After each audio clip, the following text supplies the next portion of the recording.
She lives differently than most people you have ever seen.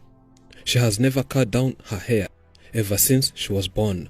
She says she brings dead people back to life. She married 7 husbands and says she might add more if elders ask her to do so. Interestingly, she lives peaceful with all those 7 husbands. How did she manage to do this? Do they live in harmony? Meet a woman who married and lives with 7 husbands. This shocked everyone.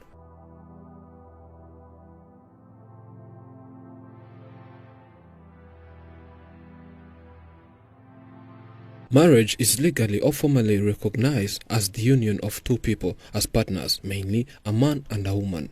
In many cases, we have always heard of a man marrying more than one wife. As of today, we'll bring you a story of a woman who married not 1, not 2 or 3, but 7 husbands. It's known as polyandry. Polyandry is a form of polygamy in which a woman takes 2 or more husbands at the same time. She's a traditional doctor, meaning she gives people traditional medicine. Traditional medicine is the sum total of the knowledge, skill, and practices based on the theories and beliefs and experiences indigenous to different cultures, whether explicable or not, used in the maintenance of health as well as in the prevention, diagnosis, improvement, or treatment of physical and mental illness.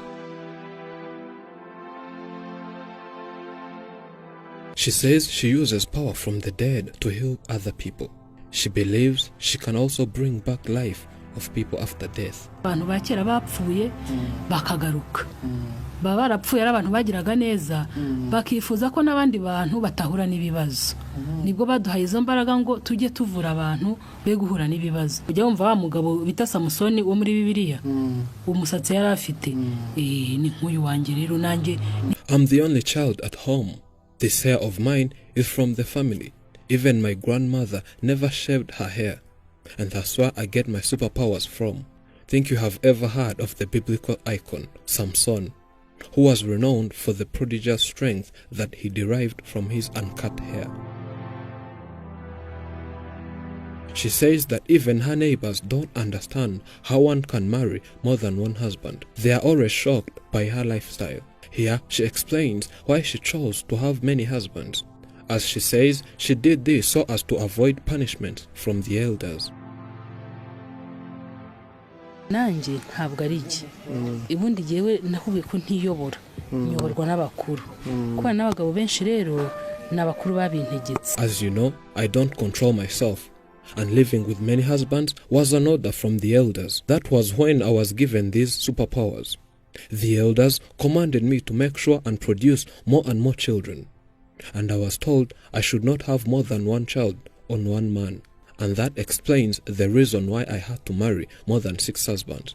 It was something strange to my mind and shocking when I heard this. But I had to comply with these orders. If not, I would get seriously punished. After my heavy punishment, I had to agree with the elders to make their wish come true. And now, when one hears my story, they are shocked of how one can live with so many husbands at one time. The woman says she's not the only one who chooses these husbands. Instead, she's directed to a husband by the spiritual elders. And it doesn't take too long to convince him to be her husband. Hari igihe mba ndyamye nka nijoro nk'abakuru bakanzanira ishusho y'umugabo. Sometimes when I'm asleep, the elders bring me a vision of a man. They do that after learning of someone's behaviors. After having such a vision, what I do next is look for that person. And most times, people in my vision are not always far from this area. So I call them up here and we talk. Due to my spiritual powers, no one can reject me. When I ask them to be my husband, they all agree. No one has ever rejected my proposal. When asked if they all live in one house, she says no. Instead, she built houses for each of her husbands. So far, she has built 7 homes for these 7 husbands. And she adds that if the elders tell her to marry more, she has no problem of having more than 7 husbands.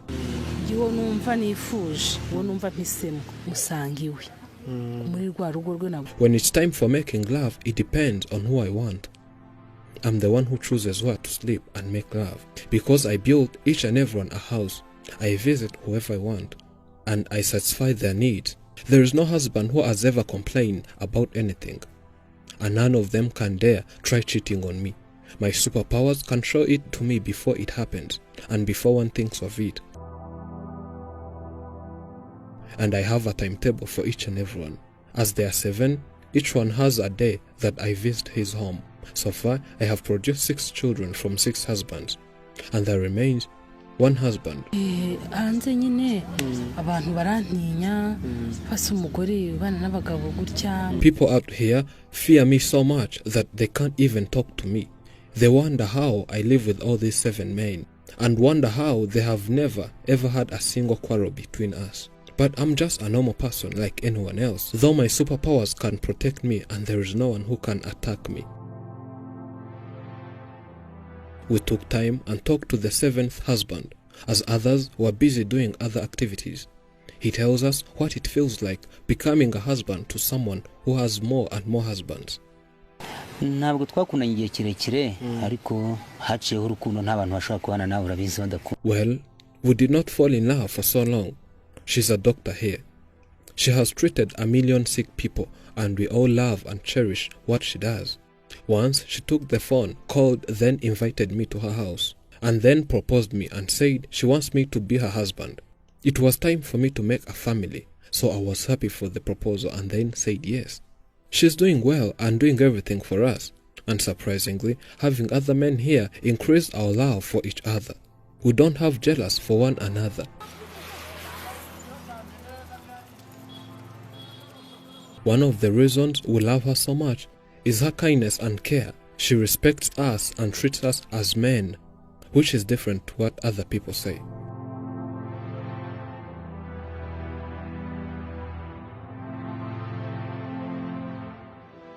Having found her here at home, which is also the office at the same time, she showed us a glimpse of what she can do to people. When treating people, she asks the elders for the support, and they also respond and tell her what to do.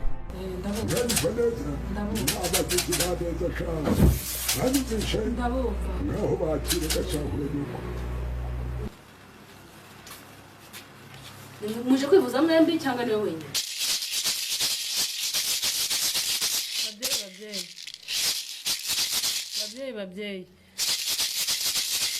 Babyeyi mwambwiye ko imvura igwa nzabahamagara mu kanyita izuba riva bahamagara.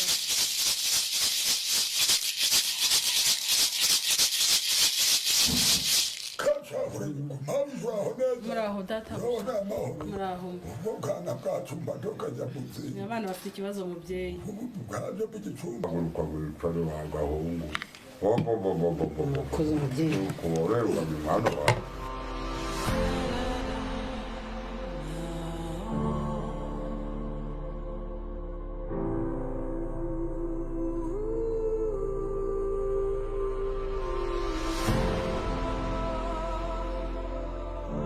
Our capacity to draw happiness from aesthetic objects or material goods in fact seems critically dependent on a fast satisfying or more important range of emotional or psychological needs.